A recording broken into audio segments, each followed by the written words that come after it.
and she about 2.5 years ago, we went to dinner at a restaurant, and we talked, and she showed me the picture of her boyfriend, and then, but she was really almost had tears in her eyes. I'm like saying, what's going on? You know, and he said, oh, if we get married, baby has to be boy. Like, she just said very rudimentary English, baby has to be boy. And so if she got pregnant with the baby girl, that the girl would have to be gone. And she's, back 2 years ago, she'd be like 24 and a half. I guess like 20s. Yeah, so. But then I said, no, you've got to get rid of him. So, and she did, and so she's free. And you know, so she's dealt with that issue in my friendships with people. So yeah. What is the divorce rate there? Do you know? Yes, the divorce rate in South Korea is among the highest in the world at 65 to 70%. So family life breaking down.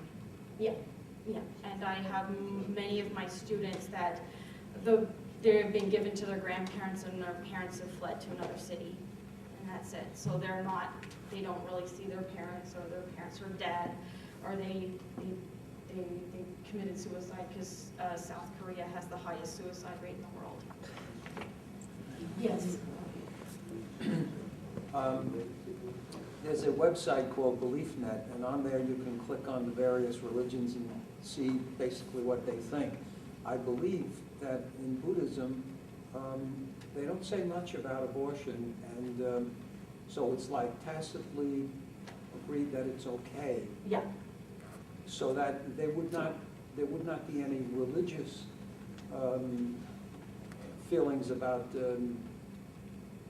having an abortion because it's against the religion. Apparently Buddhism allows it. Yeah, that's true. Yeah. Laura, you said you come from a pro-choice family. Yeah. Has your family changed? No. No. No. So let's just say that certainly causes a little bit of conflict in the family, but I fight. So, yeah. What's the status of embryonic stem cell research going on in South Korea? And what about also fertility clinics? Are they prominent or not? The fertility clinics, yeah, they're there, and so I mean, I don't know, there are by percentage of population, but I said that, I mean, compared to the booming business that they're doing in California, it wouldn't be as much. But yes, they do exist. And since they had the scandal, in South Korea, they took away all the credentials of Dr. Hong, and now he's been completely defrocked, and he lost his professorship and everything. He's been, basically thrown in the gutter, out on his ear, and because he disgraced the nation, and they really took it very, very badly.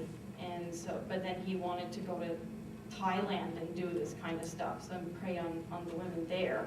So, and then thankfully Thailand didn't let him into the country, so it's been a bit of a fiasco with that. But then they found out that basically he admitted that there's no validity to the idea of embryonic stem cell research, that is just a sham, that is just a lie to the society, that there's never going to be any cures, that there's never really anything to begin with. It was all just a big scientific hype just to get research money and to make people rich like Samsung, as we see in South Korea, because we have Samsung, which is like one of the big companies there, just like LG and Hyundai.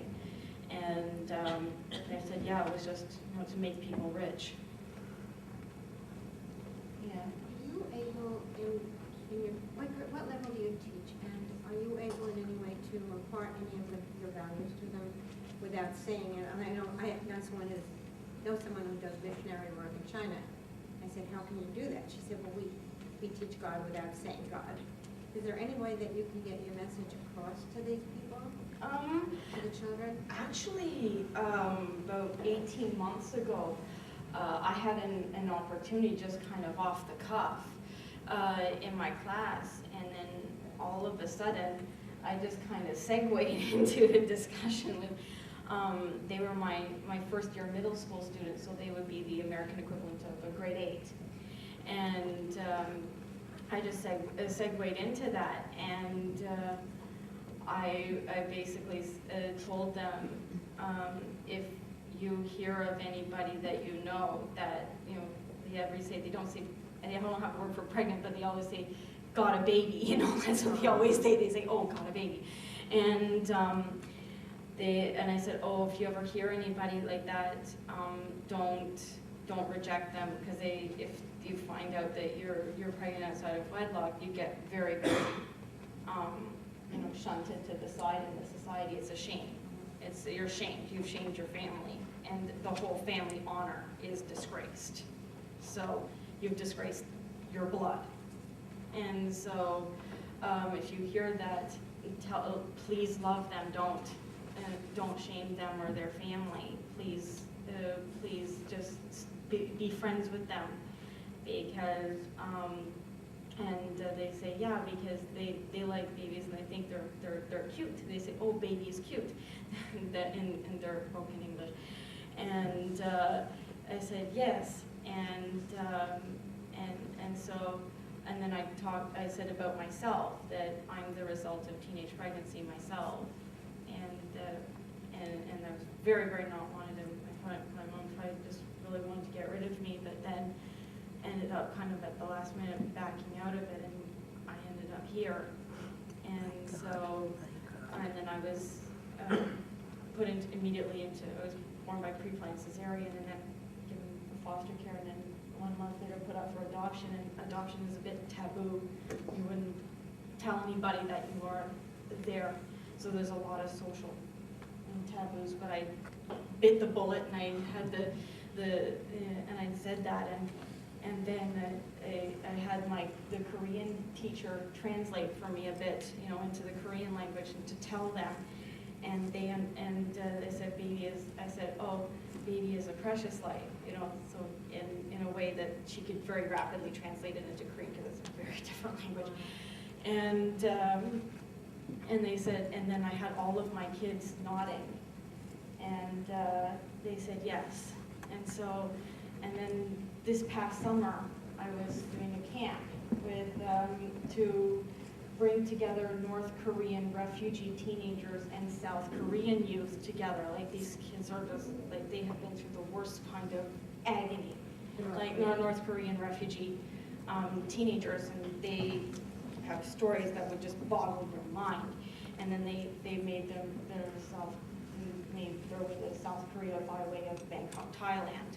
If they get to the South Korean embassy there, they will help them to get where they need to go in the world. They ask you, where country do you want to live? And then through them, I ended up being able to, because it was, Saddleback Church with Rick Warren, purpose-driven life, that kind of thing. They were the people I hooked up with and did this with. And I got to speak to the whole group of them, and there was probably about, 400 or 500 people, kids, youth, and then got to see that, and I showed footage of what unfortunately is, and gave a testimony. Wow. And after that, I was team 1, I had about 14, 15 young people between the ages of 14 and 17 in my group, and all of them are pro-life now. So all my kids, they're all pro-life now. So that's really great, and it's really odd, but I see that they're more open. They're very, very open. So and they're more honest. Like, they have. When you say they, you mean that age group?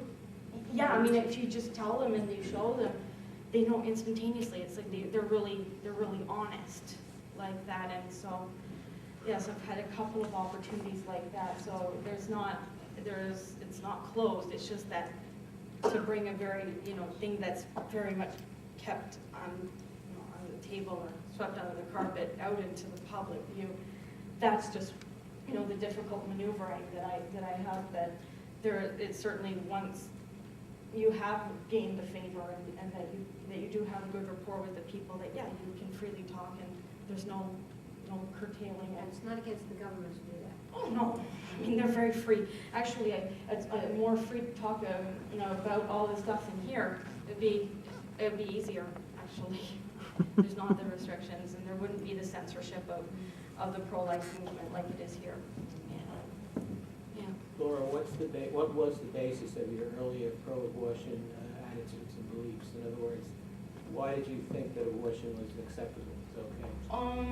Well, basically, I just said I just kind of believed that it just isn't a fully formed baby until like 4 or 5 months. So I just thought it was just,